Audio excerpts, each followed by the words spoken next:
Oh, no, I think he's speaking. Never mind. I was like, a club just messaged me on LinkedIn, but I'm pretty sure he's speaking.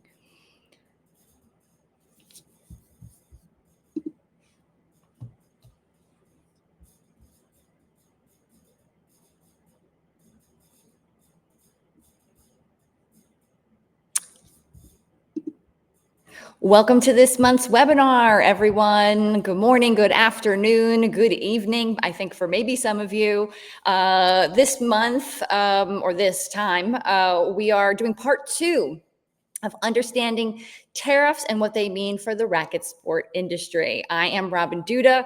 I am the CEO and co-founder of RacquetX, the home court for racket sports and the largest gathering of businesses, investors, players, coaches, and fans across all racket sports. Before we get into it today, I wanted to highlight just a few housekeeping items on the RacquetX side. We have been on the road since the big event last March in partnership with the Directors Club of America and many amazing sponsors that have joined us. We will be in Atlanta, as you can see I'm representing in my hometown, November 9th, this Sunday. If you are from a club anywhere in the area, we would love to have you.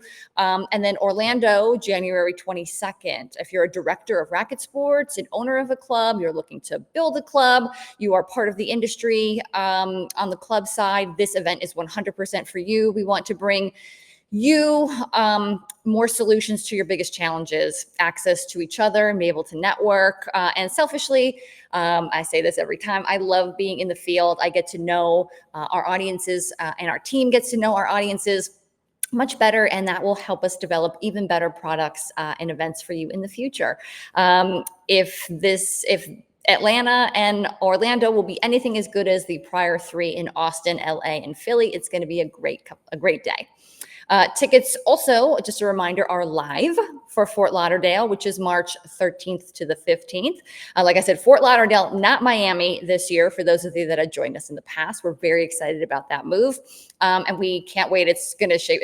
There are some really amazing things that are going to be happening this year. More announcements will be released through our social media channels and through our newsletter. So if you don't follow us, please do. And if you don't get our newsletter, by all means, you can do that through LinkedIn or sign up on our website, which is www. I don't know why I'm actually saying that, theracquetx.com for all info to register and to just stay up to date on stuff. And definitely check out Raquel, our AI chatbot, and you can feel free to ask her any questions you have about anything going on in the RacquetX universe. So on to today. We have been hearing a lot for quite a bit about tariffs on all sides of the industry.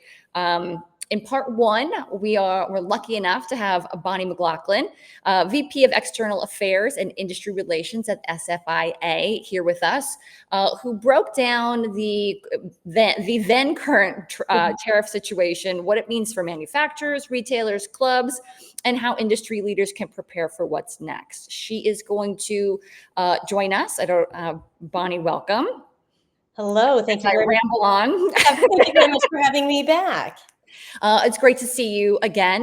You are going to give us some updates. There were questions that came in. We're going to take some questions if anyone has them. But again, just a part 2 because a lot has happened since the end of September when we had part 1. And again, I think we want to be a resource. I think RacquetX we're a connector, right? And hopefully a place for the entire ecosystem to come together. And SFIA is a big part of that and a great partner of ours. We want to make sure that everyone has the resources that they need to navigate and continue growth across the racket sport industry. So Bonnie, welcome again. Thank you very much for having me back. Really, really appreciate it. It's great to be back with you all. And we certainly picked a very prescient day to host our follow-up tariff webinar. We'll talk about the events that are occurring at the Supreme Court as we speak, as we get a little bit into the conversation. But just to start us off, I wanted to recap what's happened since the last time we chatted, especially over the last week and a half to 2 weeks. There have been a flurry of trade agreements and developments, especially coinciding with President Trump's recent trip to Asia. So recapping what those look like, the 4 countries, and we'll break down China separately, but the 4 countries that were a part of the initial set of announcements we heard about were Malaysia, Cambodia, Thailand, and Vietnam. We know that for a lot of folks here today, those were countries that we were very, very anxiously awaiting updates around. And the Malaysia and Cambodia agreements that we have seen are legally binding. The Thailand and Vietnam agreements are non-legally binding, but they are ongoing frameworks for negotiation. That sounds like a lot of what we've heard before, but where we are starting to take steps in the quote unquote right direction around these issues is that we are seeing things get finalized and we're seeing consistency. And that's one of the big themes that we've pulled out of those 4 agreements in particular is that Malaysia is at a 19% rate, Cambodia is at a 20% rate, Vietnam is 19% and Thailand's 19%, as was reported. Now, there might be some shifts that happen within those. And of course, as always, your particular product and other types of category-based inclusions or exclusions or duties that you may incur will be individualized within those rates. But what is good about that when we say consistency is not so much that those rates are all about the same, although that can be advantageous for people, but it is that these numbers are consistent with what we've been hearing for months that was going to be that new rate. So we're not seeing these crazy escalations, at least. While we would all like to see more and more de-escalation, we didn't come out of a Vietnam negotiation where we've been hearing 19% and suddenly it's back to 50. So I think as you know, the sooner we can get these non-binding agreements in place, the better, and get those to be legally binding. But at this point, I don't think we anticipate seeing any crazy re-escalations or changes there. Now, one of the things that's still a bit unknown about all of the agreements we're seeing is where transshipment will factor in. And transshipment is the additional tax that can be put on a product based on its country of origin. And so that's where we will all have to be careful to monitor that closely and to be, as we talked about the last time, very transparent with your supply chain to the best of your ability so that it doesn't look like you are trying to disguise that a product was made in Australia when really it was made in China or anything along those lines. So transshipment is something to keep an eye on. It's a big one for this industry, Yes. for sure. It is. It is. And I have found it interesting that there was a good New York Times article that we can certainly share if anyone wants to read it from a week or so back, talking about how it's kind of the dark horse, the hidden thing here that's not really being talked about or addressed. And so in some ways, we hope no news is good news, but we also know that we want to be prepared for the quote unquote worst in any scenario when it comes to these tariffs. And again, we'll handle China separately. The other tariff news that took place over the last week and a half, and it feels a little silly to have to give an official update on it, but we do, is the potential for that 10% increase on Canada based on the World Series commercial that ran the first weekend of the World Series. That is obviously one of the big things that could, it's a great example for the folks that are arguing in court today of why the IEEPA powers are not applicable to tariffs in this case. Obviously, that 10% additional tariff on Canada had nothing to do with any kind of emergency of any kind. But that said, that has only been announced on Truth Social. That hasn't been implemented or anything official has not happened with it. And I realize Canada might not be as relevant for a lot of folks in the industry, but I do bring that up because we don't want to ignore these updates and these things that are happening. And also because that Canada announcement is very much still in the discussion just based on the events that are happening today, which we'll get to. So then we shift over to China, which we saw a lot of news on over the last week. And I think what we anticipated was that with the other 4 frameworks getting done from the Southeast Asia region, that we were going to see some sort of positive agreement come out of the meeting between President Trump and Chinese Premier Xi Jinping. And the fact that we got a sense going into that we weren't going to see further escalation is a good sign. We woke up last week to the news that the new sort of average tariff is 47%. Again, that all gets factored into what your individual product is, other manufacturing components, where parts come from, and all of that. But the reason that that figure is widely reported is because we've all been living in this world since really since the beginning of this calendar year, basically, where what the tariff rate is on China is a big piece of discussion. So we've had everything from, I think it was 125 to 145 back down to 30. And now we kind of sit in this in-between spot. And I thought it would be good to break down a little bit of how that 47% number was gotten to last week. We have had some questions on the SFIA side about, where does that come from? What does that look like? And it does come directly from the White House. The president did announce that was about the figure, but to help, because it is very confusing to read about the China agreement. Essentially, we previously had that 20% fentanyl, or part of that 20% IEPA reciprocal tariff charge. 10% of that has been taken off. So the average rate on China was about 57% previously, slashed by 10%. We get to 47%.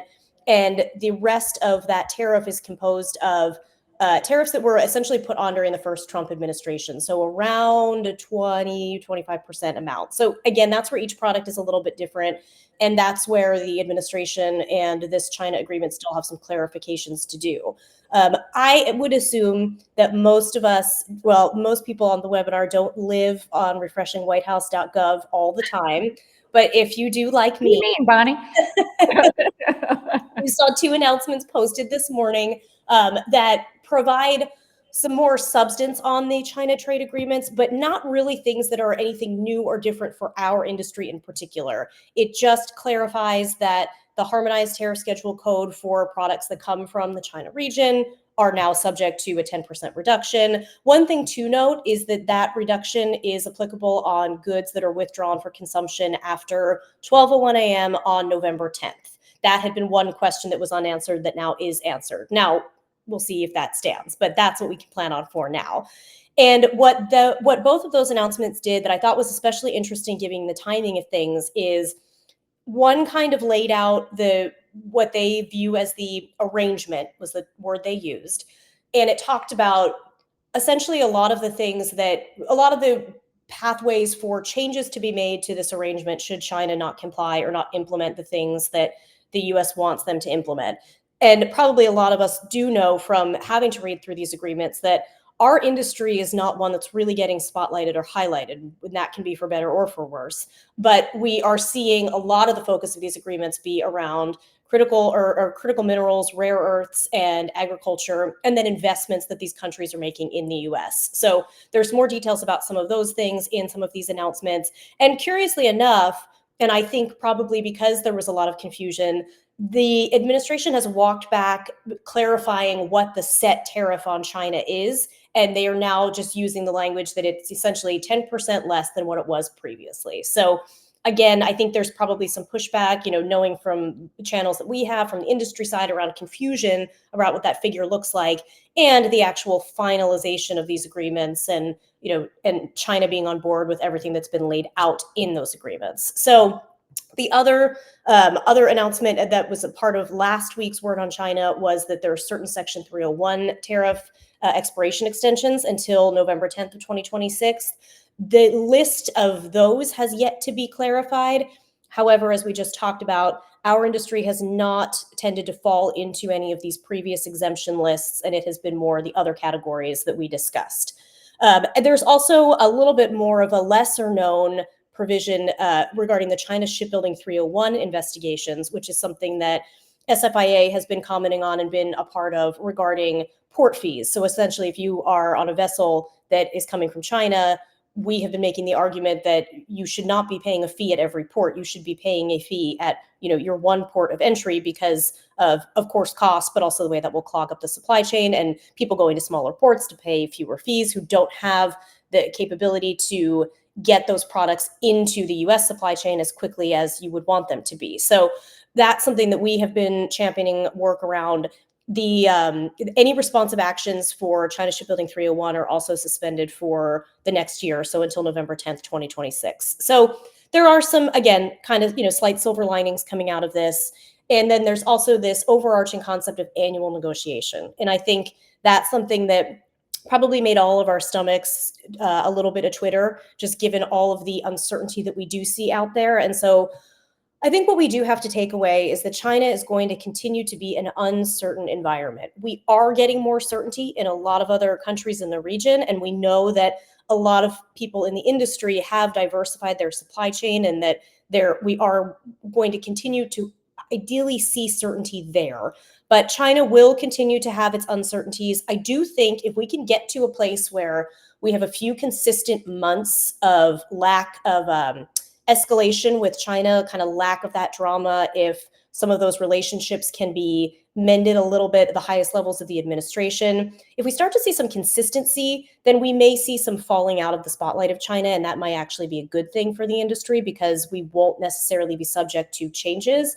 But we also know that this administration does tend to move very quickly and move on a whim. So we want to keep that in mind. And again, that all goes back to what we talked about last time, which is being very meticulous with your documentation, very clear about what you're calculating your rates at, what the date was, what the current stipulation was, what was publicly available, really showing your homework. And then that brings us to the events of today that also make showing your homework very important. As probably most of us know, started about an hour ago, the Supreme Court is hearing the administration's tariffs case.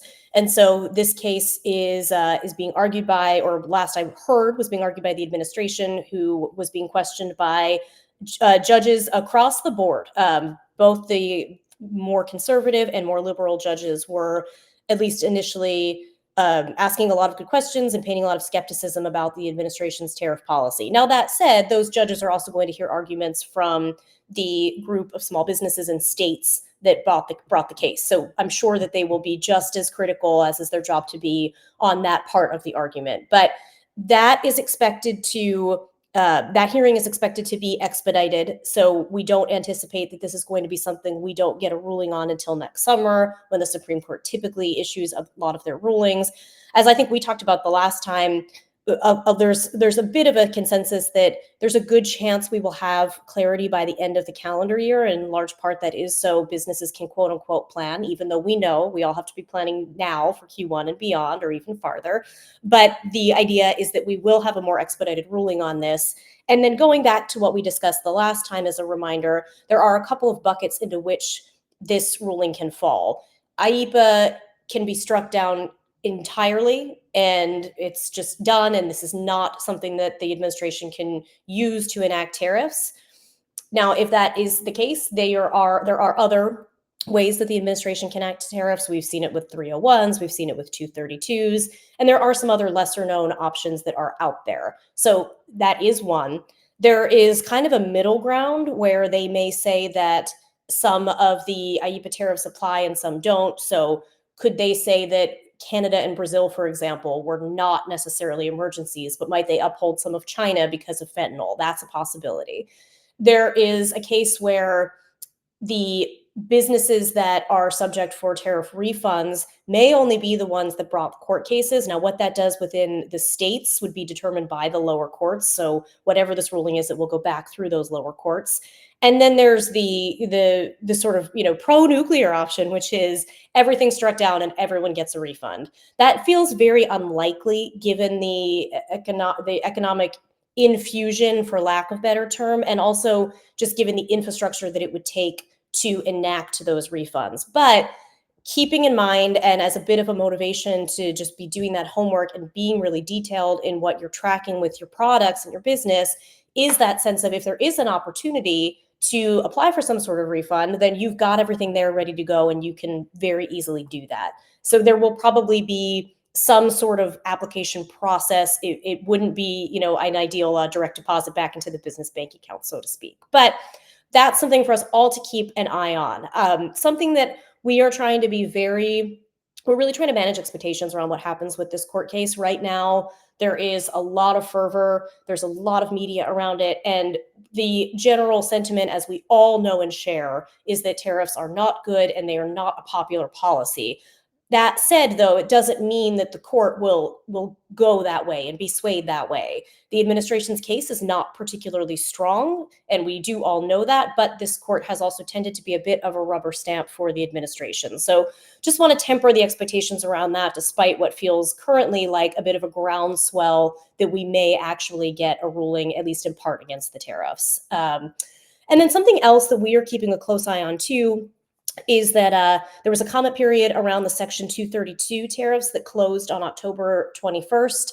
SFIA submitted a comment letter, as did, I'm sure, many other organizations that are affected by the steel and aluminum tariffs.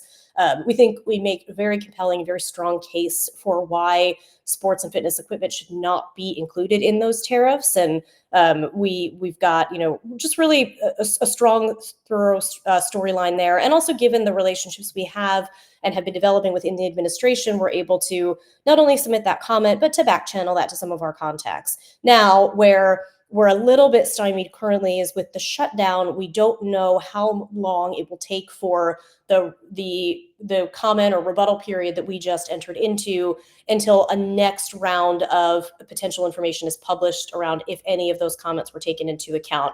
It's unclear within the offices who is furloughed, who is not, who's being staffed, who is not. What a couple of agencies are doing as the shutdown continues is they are starting to bring some people back and furlough other people that have been full-time since, so there's not necessarily a lot of staff consistency, but ultimately it's not known exactly what those current staffing policies are or how quickly of a priority that will be to remount once the government reopens. And so that's one to keep an eye on, but a little bit harder to predict than it typically would be when we usually have a sense of a period of time, usually about 2 to 3 weeks to a month, when those are reviewed and then new information is posted and shared. But we will continue to monitor for that and keep an eye out for that. I'll pause there. I know that was a lot of talking and information, and so we'll pause and we can dig into some of these topics a bit further. I'm just looking at my notes. I think the biggest thing for us and for me is how, you talked about the sports equipment and infrastructure not being included and kind of lobbying toward that. What can we all do as an industry to raise the awareness about the potential adverse effects of these tariffs? I guess, how can we support your efforts on a grassroots level? Yeah, we appreciate that. And it's a good question. There's one side of this, which is that just based on the breadth of our industry and the types of work that we do and the areas we see as priorities in these negotiations, getting that writ large sports and fitness equipment exemption is probably a total pipe dream. So we want to meet reality in reality's terms. And so one of the arguments that we think is a really strong one to make, that SFIA has been making and will continue to make, on both this is negative around tariffs and this is positive for the administration side of things, is that the administration is out front as a champion for sports and fitness. They are a champion for children's health. They are a champion for some of the things that are relatively agreeable to most in the Make America Healthy Again doctrine around physical activity and starting that young. All of those things are good things. Those are things that every administration should champion. So SFIA has no concern that if we stand up with this administration in support of those efforts, that will be detrimental to the future, because that is a very safe space. And so we are working very hard, and unfortunately we had all these engagements set for the week the government shut down, but we're working to quickly remount those. And there is so much enthusiasm and swirl around sports and fitness with the next decade of what's coming, with the World Cup draw taking place in DC in a couple of weeks. So there's a lot of momentum, but we're really trying to help them make the connection there, that the tariffs are directly affecting the costs of sports and fitness equipment for companies and also for individuals, for consumers, for voters who are going to make that correlation. And SFIA is not going to stop being loud about that correlation. So one of the things that we're looking to do as we look at our research for next year is make some tweaks and things and understand how much do consumers understand tariffs? Are they understanding where the costs are coming from? And if they're not, making sure that we're helping to educate them about where those costs are coming from, because we don't want our members to feel, our members, especially with the work that we all do, you can be the biggest company or the smallest company. You have a personal relationship with whether it's the shoes you're wearing, the weights you're lifting, whatever else. Those have been a part of your life in various moments. It's a part of achieving, it's a part of challenges. Our industry has such a unique personal connection to their customers that we want to help those customers understand why prices are going to have to go up. I feel like if we could mobilize the pickleball community, there'd be a lot of noise happening at your rep and senator, the rep level, because they are passionate about their sport, and they're Yes. super I feel like that's where we need to go for racket sports, Bonnie. I completely agree. And a little plug for this audience too is that SFIA did a first of its kind pickleball report with Duper that just was released yesterday. So if anyone's interested in information, you can go and check that out. There's some information that's public. There's obviously some information that's in the report itself to dig into, but that's out there, and that's certainly a tool that we hope to use to look at where we are from a cost perspective and where we are, just going forward with what the industry will continue to look like, especially for some of our more equipment heavy sports, but even things like soccer. We've got really good data on how much the cost of soccer equipment will rise or rose the last time around with tariffs. So that's something we continue to use and push out there. So going back to the core of what you were asking about, Robyn, for us, it's helping. We're taking the approach with the administration that, because they're not in this industry every day, you probably don't realize that you're cutting off your nose to spite your face, to use that term, by enacting these tariffs when we are also trying to make accessibility to sports and fitness and a healthier generation an aspirational goal of yours. We can help you make this correlation, and we can help you get more specific into what your actual policy should be and where we think exemptions should lie, all of that work. It will be pushing a rock up a hill. We are sure of that. As I think most people understand, there are not the same traditional policy channels that we have had previously. We will certainly see what this court case does. If this opens up more congressional authority or forces Congress to take more authority, then our mobilization on the Hill can be very, very powerful and impactful. Awesome. That was the first thing that kind of came to mind. I don't know if there's anything else that you want to cover in terms of anything more specific on anything that you mentioned, but feel free to dive in, and I could chime in. I think something to note with the government shutdown in particular is things like tariffs were obviously kept exempt from that work, but we don't know how much the U.S. Trade Representative's Office or the Department of Commerce has been able to do. If there were things that they were moving along at a faster clip that have been halted. So there are some unknowns within those agencies around not necessarily new tariff policy that could come out, but what some nitty gritty in the weeds, whether it's some of these agreements that have been finalized or previous agreements that we're hoping to obtain details around. And it's also, and so everyone understands too, every government shutdown is different. So sometimes people are allowed to work a little bit more capably. It can depend on the political environment, reasoning for the shutdown. In this particular case, unfortunately for us, the administration is basically, most of our contacts have had to send us a lot of nice personal texts saying, we can talk after things open back up. So we are very excited to remobilize and remount and use some of the things that have happened in the tariff landscape over these last couple of weeks while the government has been shut down to say, we've seen progress, or we have these questions. It gives us a more pointed way to approach the administration once the government opens back up, and we really want to use that to continue to strengthen and build those relationships so that the voices of our industry and everyone in this conversation can be heard by those who are making these decisions. Okay, good.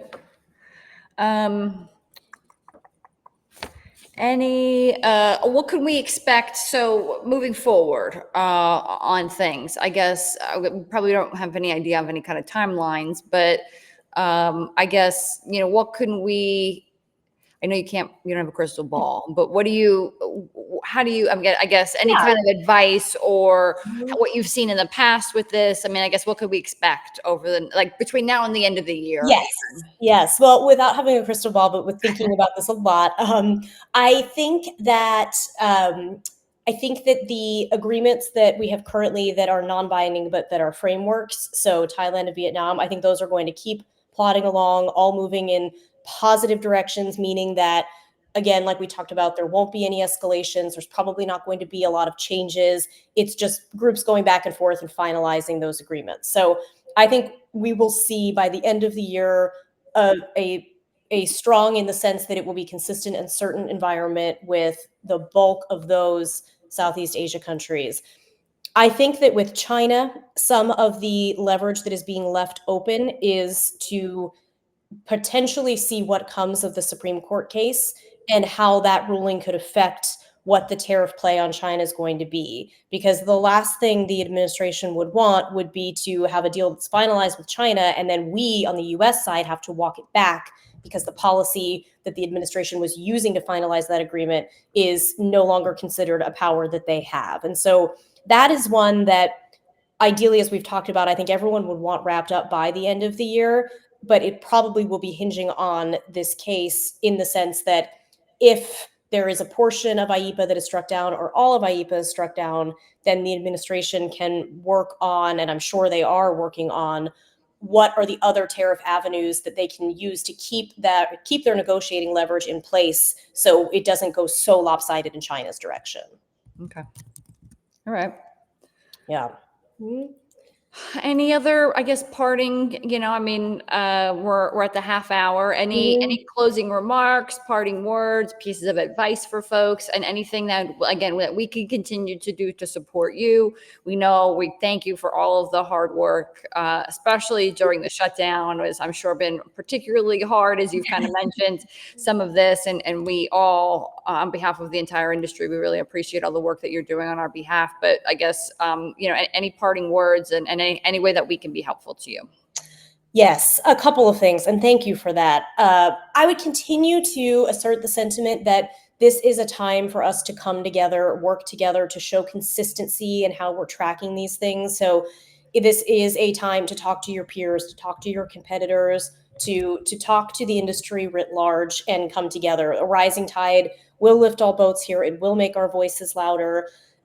Anything that that anyone has, whether it's a specific question, it can be really nitty gritty about a question of product, a harmonized tariff schedule thing. And if we can't find the answer for you, we've got some good resources who are working day to day from a trade attorney or trade negotiating standpoint to understand these agreements. So we can always get you sourced answers as best as possible. But even anecdotal data or anecdotal notions of, hey, I'm having to raise prices by this amount. That is something that has opened the eyes of the contacts in DC that we've talked to. Hearing that companies are starting to raise prices, and what some companies have done and have been doing for a while now, and or are starting to do. Well, two things. One, we get a lot of questions from members around, is anyone else mentioning to you that they may need to raise prices? And everyone is talking about having to do that. And so I think what's important is that customer transparency. And so the customer understands why that price is going up, because that leads to this domino effect of more and more people saying, okay, these tariffs have been talked about, and there's certain things that are up, but it seems like it's cars or pharmaceuticals, people who are not in the day-to-day understanding it. But then when they start to really feel like, oh, I went to buy, ski equipment for the winter, or I went to buy new tennis rackets for Christmas for my family, that's when people are going to start to hit it. And so I think being really thoughtful about those communications, and to some extent, I think being clear, assuming that this is true for your business, that we have, to the best of our ability, held off on having to raise costs. We have absorbed costs. We are just at the point where we can no longer do so. I think that's also important for customers who have not been paying day-to-day attention to tariffs to understand that the brands that they buy from have been doing everything they can to reward the loyalty of these customers. And I think this is an opportunity to deepen that loyalty with your customers as well. I love that. Just from a brand building standpoint, I think that's a really great piece of advice for those that are Yeah. not, but like the transparency behind it is just so important, Yes. and the effects. And I think for companies to keep in mind, it doesn't have to be, the environment, and maybe this is just from a DC perspective, but the environment is so politically volatile. However, a company making a statement or having some sort of inclusion in the purchase part of your product, having a tag, whatever it might be, but the messaging does not have it. No, it's about serving the customer, not so much a position. It's not a position. It's just, Yeah. this is the factual reality of what's happening. And I think that's important for companies to keep in mind too, because a lot of people don't want to get in the crosshairs of the administration, which is understandable. At the same time, you are just reporting what's factual and, helping the industry. And if anyone does start to do that, has already done it, is hearing from customers, please do funnel that back to us at SFIA. That is all super helpful for us as we talk to the administration, especially, but also the Hill. We just saw last night from an election standpoint a bit of a repudiation on the current environment, and that is going to put the people on the Hill, who are the decision makers currently on the Republican side, a bit more on edge as we head into the midterm elections in 2026. So everything that we can have to take there that shows real people are being affected is very powerful. Okay, great. So we'll make sure that everybody knows to tell us their stories. Yes, exactly. Great. Well, Bonnie, as always, for the last two webinars, it's been a pleasure. You are such a fountain of information. Like I said, we appreciate everything that you and SFIA are doing for the industry. How can everybody, if they're not a member, and again, you don't necessarily even need to be a member to access this information on the website, a lot of it, but how do you become a member, and how can people stay, kind of follow along the work that you all are doing? Yes, like you mentioned, there's a lot of information on our website. I will be transparent and say a lot of the policy information isn't as up to date as we'd like it to be, because it's just changing so constantly, that we've decided to just kind of handle ad hoc and then update some of that information when things are more consistent. But please do go to sfia.org. There's plenty of information and resources. There's information about becoming a member. You can, of course, reach out directly to me. Like you mentioned, Robyn, our view currently is that this is such a dire time for our industry that we are, really trying as best as possible to share as much as possible with our overall audience and the overall industry versus just members. But there are things that are inherent in being a member, and for us being able to represent your voice and all of those things. And so we are happy to talk to anyone who's interested in what that looks like and share more information. It's very valuable. So thank you again, Bonnie. Thank you, everyone, for joining us. For more information on us, of course, the RacquetX.com. Hopefully we see you in either Atlanta, Orlando, or in Fort Lauderdale. Everyone have a great rest of your day, evening, or morning, wherever you lie. Thanks again, Bonnie. Thanks, everyone.